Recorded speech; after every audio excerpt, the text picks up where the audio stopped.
sabe como é que é uma audiência de custódia? Vou te levar para uma agora ao vivo. Me dá a imagem. A audiência de custódia acontecendo nesse momento. Passaia. Quem que é o rapaz que está aí com essa roupa de presídio? Esse é aquele grandalhão, o influenciador de mais de 1,90 m, o Marcelo, que matou a Raíssa, uma menina bem menor do que ele, que queria vir aqui para São Paulo para mudar de vida. Lembra que o Marcelo fez uma promessa para ela? Ô, Raíssa, é o seguinte, tem um trabalho para você em São Paulo, para você ficar famosa, ganhar muito dinheiro. A Raíssa, tadinha, ela acreditando que o Marcelo estava falando a verdade, entrou nesse carro. 20 minutos depois, o Marcelo, isso aí era só mentira. Na verdade, eu pedi para você vir aqui para me declarar para você. E a Raíssa ficou possuída de raiva, chamou o cara de feio, ô, seu feioso. Você mente para mim, pedi as contas do meu emprego, vou mudar de vida. E agora você fala isso, eu não quero nada com você. Aí o Marcelo confessou que quando ela chamou ele de feioso, ele ficou com raiva e deu um mata-leão nela. Agora é audiência de custódia, vai sair o resultado. A justiça vai decidir se ele, por um acaso, vai responder em liberdade ou não. Dá para ouvir? Vamos ouvir. Não dá? Tem um microfone ali do lado e não sei se capta, né? Mas ele está respondendo as perguntas do juiz. Não vai dar para ouvir. A polícia descobriu, gente, que ela não foi enforcada com aquela algema de plástico. Sabe aquela fita de plástico? Eu não gosto muito do nome enforca-gato, eu acho que tem que mudar esse nome porque dá ideia para maluco, né? Mas é aquela algeminha de plástico. A polícia fala que ela não foi enforcada com aquilo. Ele que disse que enforcou, né, com aquela algema de plástico. Não muda nada, né? Porque ela morreu por asfixia, ele deve ter apertado o pescoço. Foi por esganadura, né? Dá para ouvir agora? Delegacia, outra coisa é a confissão que espontaneamente ele colaborou para a justiça, inclusive levando a delegacia ao encontro do cadáver. Coisas que não aconteceram em outros casos rumorosos pelo Brasil, como o da Elisa Samúdio, trago como exemplo, como o caso Isis, que aqui tem uma grande repercussão no estado do Paraná. Mas em que pese o próprio Marcelo querer ficar preso desde esse momento, a defesa, para que não incorra em nenhuma negligência, em nenhum ferimento ao seu próprio código deontológico, passa a se manifestar pela sua liberdade.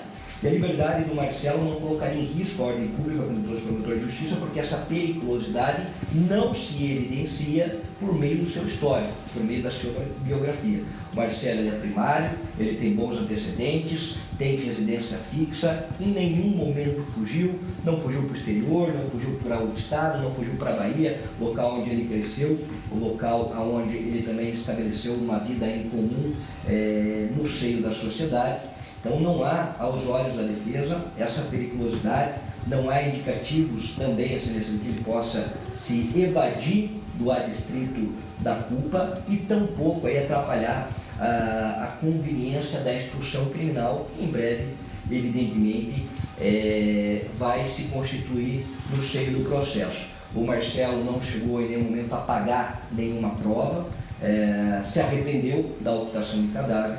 Nós entendemos, excelência, que fazendo a diferença entre a prisão preventiva e a prisão pena, e nesse momento deve vigorar a presunção de inocência, ele é presumidamente inocente, embora tenha confessado isso dentro dos estritos limites jurídicos. Esse é o doutor Caio Percival, ele é o advogado de defesa do Marcelo, o homem que matou a Raíssa. E ele está tentando convencer o juiz de que o Marcelo merece o direito de responder em liberdade. De acordo com o doutor Caio Percival, ele é um réu primário, endereço fixo, toda aquela, eu ia chamar de baboseira, mas eu vou respeitar o advogado, toda aquela ladainha que ele falou ali, o Lombardi, que eu não acredito, o cara vai lá e mata uma mulher, uma inocente, depois ele quer responder em liberdade, não me cabe isso na cabeça, viu? Presunção de inocência, ele disse. Agora, se ele der todo esse coitadinho que o advogado está apresentando, e o advogado está na situação dele de defensor, por que ele não procurou a polícia no dia em que ele matou a menina? Não, foram vários dias depois, mesmo porque a polícia começou a investigar até que ele percebeu que ele seria descoberto e aí pegou o advogado e se apresentou, como se a apresentação poderia fazer com que ele respondesse em liberdade. Vamos continuar, tem mais um trecho, é ao vivo, tá? Tinha caído o sinal, mas nós voltamos ao vivo do local. Vossa Excelência converta a prisão em flagrante e prisão preventiva. Nós já fizemos esse pedido também em delegacia frente à autoridade policial, mas que seja determinado para o local em que o Marcelo vai ficar preso, não sei, hoje ele está na cadeia pública de Curitiba, no SIC, pode ser que seja removido, mas que acompanhe uma determinação de Vossa Excelência para que ele fique isolado dos outros presos, para que ele venha a ter a sua incolumidade física preservada. Nós já tivemos outros casos rumorosos em que estivemos em atuação, em que outros presos, por conta do clamor social que acaba saindo das bordas da imprensa e chegando também ao seio do presídio, fez com que outros presos, numa forma de exercício arbitrário das próprias razões, justiça pelas próprias mãos, acabassem atacando nossos ex-constituintes. Então, para que nós possamos preservar a vida também do Marcelo, seja determinado por Vossa Excelência que ele seja mantido em um local seguro e isolado, até efetivamente a próxima audiência e os atos processuais acabarem sendo realizados no curso do processo. Eram essas considerações da defesa, eu vou falar, Excelência. Muito obrigado. O juiz vai falar agora. Essa audiência é para determinar se ele vai responder em liberdade ou se vai ser convertida à prisão. Ele teve uma prisão em flagrante e ela pode se tornar agora uma prisão preventiva. Então ele vai direto para a cadeia e vai aguardar o restante das investigações e depois a marcação desse júri. Portanto, que esse juízo acolha esse entendimento do Ministério Público de Defesa para que ele possa ficar isolado, garantindo a segurança dele na prisão, caso seja o caso de conversão em prisão preventiva, Excelência. Em relação ao sigilo, promotor. Em relação ao pedido no que toca ao inquérito policial como um todo, é o sigilo integral do... Esse é o promotor. Nós estamos dentro da sala, tá? Por isso que o sinal, às vezes, ele dá essa oscilada. Nós estamos dentro da sala onde está acontecendo uma audiência de custódia. Muitas vezes nós falamos dessa audiência, tem gente que ainda não viu, não sabe como é, e aí fica o promotor, o advogado de defesa e o juiz. O juiz acaba ouvindo tanto o promotor quanto o advogado de defesa e aí ele toma uma decisão. Ele acabou fugindo do flagrante, né? Sim, ele fugiu do flagrante. Ele fugiu do flagrante, assim, é verdade. Ele foi indiciado e apresentado para essa audiência de custódia e passou pelo Instituto Médico Legal. O promotor falou ao advogado de defesa, fala o promotor, que é a acusação, e depois o juiz dá exatamente o encaminhamento do que vai acontecer. Então, quando ele se apresentou à polícia, ele confessou o crime, já tinha um mandado de prisão temporária contra ele e agora o juiz pode converter essa prisão temporária, que ela tem um prazo, existe um limite por uma preventiva e ela não tem limite, ele pode ficar na cadeia se não houver uma outra decisão depois, mas ele pode ficar na cadeia até o dia do julgamento. Tem mais gente falando? Vamos ouvir? Em relação a esse conteúdo aqui, já manifesto favoravelmente desde logo. Em relação ao inquérito policial, é que nós temos que fazer uma avaliação um pouquinho mais criteriosa, principalmente já digo para os doutores e para Vossa Excelência também, para que a gente possa avaliar exatamente o escopo, o alcance desse sigilo no que diz respeito a todos os envolvidos aí, né, os atores atuantes nessa investigação policial nesse momento. Pois não, muito obrigado. Agora é o juiz. Trata-se de um procedimento aqui instaurado em face de Marcelo Alves dos Santos, no qual o Ministério Público, ao menos a priori, captura a conduta por ele praticada em tese como delito de feminicídio, descrito no artigo 121A, e o delito descrito no artigo 211, que seria aquele correspondente ali à ocultação de cadáver. O Ministério Público ratifica, portanto, a homologação anteriormente realizada pelo juiz de garantias, ao passo em que postula a prisão preventiva de Marcelo, sustentando que o decreto prisional se edificasse, viesse a ser edificado, tendo em vista a possível vulneração da ordem pública e, em especial, pela gravidade do fato praticado em tese pela pessoa de Marcelo. A defesa, por sua vez, ratifica também aqui a homologação da prisão em flagrante, todavia, bate e sustenta que não há nos autos elementos concretos aptos a edificar aqui eventual decreto prisional, uma vez que Marcelo possui bons antecedentes, residência fixa, não há indício que o mesmo viesse a fugir e, segundo a defesa, teria colaborado para o esclarecimento aí dos fatos que, em tese, teria cometido em desfavor da senhora Raíssa. O que se tem, portanto, Esse é o doutor Leonardo. Eu já falei para vocês que estão chegando agora. Eu conheço essas pessoas porque isso é de Curitiba. Eu morava em Curitiba antes de vir para cá. Então, esse que está aparecendo aí é o promotor de justiça.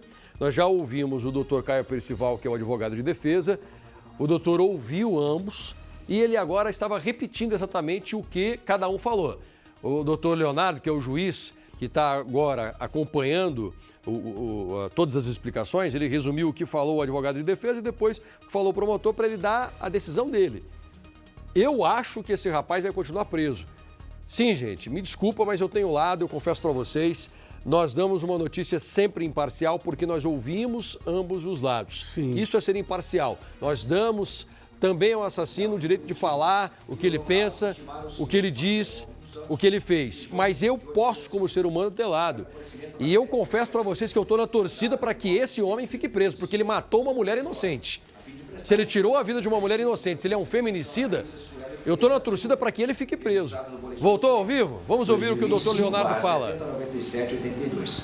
No dia 9 de junho de 2025, por volta das 10 horas e 30 minutos, os intimados compareceram à Delegacia de Proteção à Pessoa, acompanhados do advogado, no caso, o ilustre advogado, Dr. Caio Percival. Durante o interrogatório, conduzido pela delegada de polícia, doutora Aline Manzato, o senhor Marcelo Alves, na presença de seu defensor, confessou haver assassinado Raíssa Suelen Ferreira da Silva no dia 2/6 de 2025, por volta das 13 horas. Após uma discussão em que se declarou a vítima ter em seguida estrangulado a mesma utilizando um enforca-gato, abre aspas e fecha aspas. O mesmo declarou ainda que indicaria o local exato onde o corpo da vítima havia sido ocultado, por volta das 12 horas e 45 minutos do mesmo dia. A autoridade policial, acompanhada dos agentes de polícia judiciária Cleverson Pereira de Lima, Joelson Ribeiro da Cruz, Márcio João de Azevedo, Igor Bruno Romero Machado, Tainá Menezes de Oliveira, além dos intimados Marcelo e Jônia, bem como do advogado Dr. Caio, deslocaram-se até a rua Presidente Castelo Branco, no município de Araucária, onde o senhor Marcelo indicou o local de ocultação do corpo. No ponto exato indicado, foi localizado o cadáver da senhora Raíssa, ocasião em que foi dada voz de prisão em flagrante a Marcelo Alves e Johnny de Assis, este último por eventual participação na ocultação do cadáver e outros elementos a apurar. O agente Joelson da Cruz acionou a polícia científica e daí os demais desdobramentos que ocorreram naquela oportunidade. Como já anteriormente relatado, no que se refere à pessoa de Johnny de Assis, foi habilitado pela autoridade policial o valor de R$500 de fiança, o qual foi devidamente recolhido conforme o tempo de fiança que é apostado ao procedimento. Resta, então, análise de eventual... Mais uma vez, o doutor Leonardo está dando as explicações. O Lombardi, para quem está chegando agora, são 12h39, rapidinho, tá, gente? É uma audiência de custódia, só para você entender. Aquele homem, o Marcelo, um humorista que matou Raíssa, uma influenciadora digital, que saía de Curitiba, estava vindo aqui para São Paulo. Ela pensava, pelo menos, que estava vindo para São Paulo. Ela queria mudar de vida, ela sonhava com São Paulo. Ela acabou morta antes mesmo de começar a viagem, por esse Marcelo que confessou o crime. Agora o juiz vai dar a sentença, ou a decisão dele. O juiz vai dizer se ele vai continuar preso ou se ele vai responder em liberdade, como pede o advogado de defesa, o Lombardi. E olha, eu assino embaixo o que você falou. Eu também acredito que o juiz não vai liberá-lo, vai decretar a prisão preventiva, vai mandá-lo para a cadeia, vai sim, entendeu o que o advogado disse, vai separá-lo de determinada situação dentro do presídio, mas ele confessou, ele é réu confesso, ele não merece a liberdade. Nós temos, inclusive, uma informação muito importante do IML. Essa menina, ela tinha 23 anos, faria 24 anos depois de amanhã, nessa próxima sexta-feira. E os médicos precisaram fazer uma perícia para saber se ela tinha sido violentada sexualmente. E o médico ficou espantado quando ele deu o resultado. Ele disse, olha, eu estou espantado porque ela não sofreu abuso sexual. Mas como é que o senhor tem tanta certeza assim? É porque essa menina era virgem. Ela nunca teve relação com ninguém.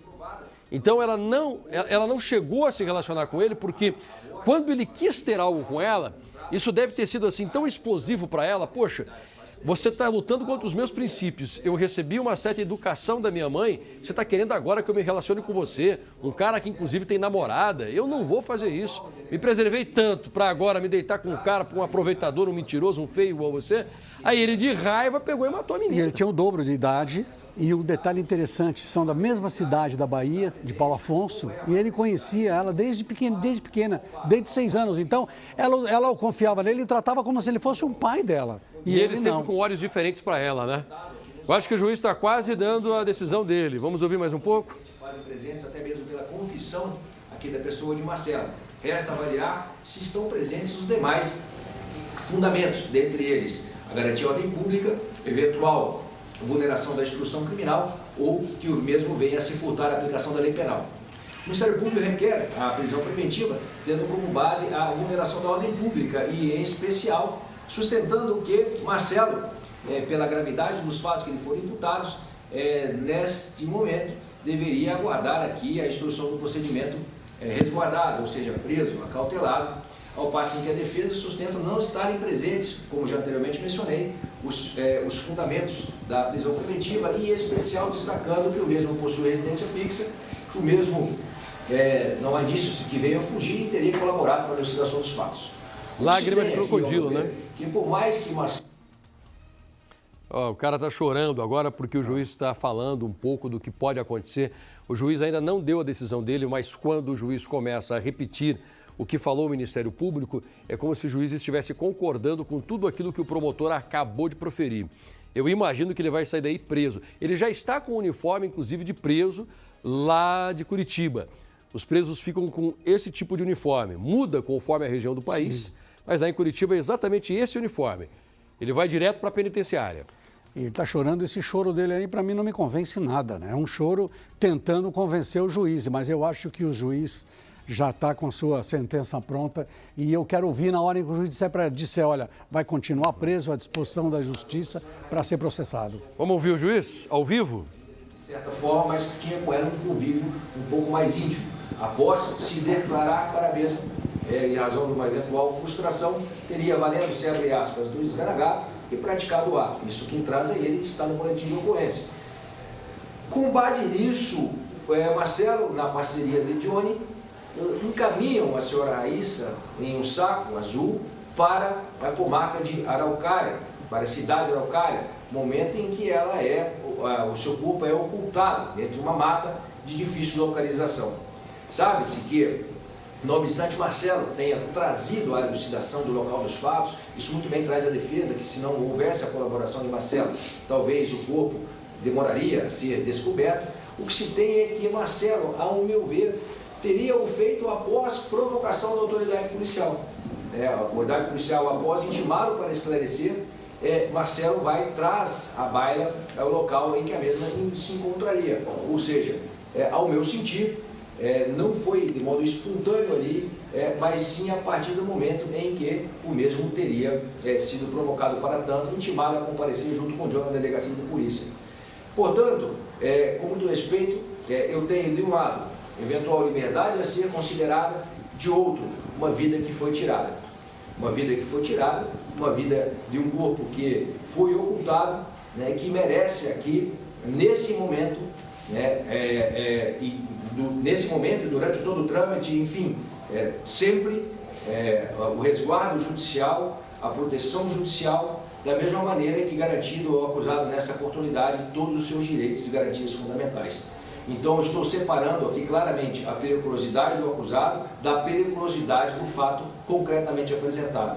Por essa razão, entendo que sim, se estou vulnerada à ordem pública, motivo pelo qual, com muito respeito, estou decretando aqui a prisão preventiva de Marcelo, para que o mesmo, e me valendo aqui do artigo 312, tendo como base a vulneração da ordem pública, para que o mesmo...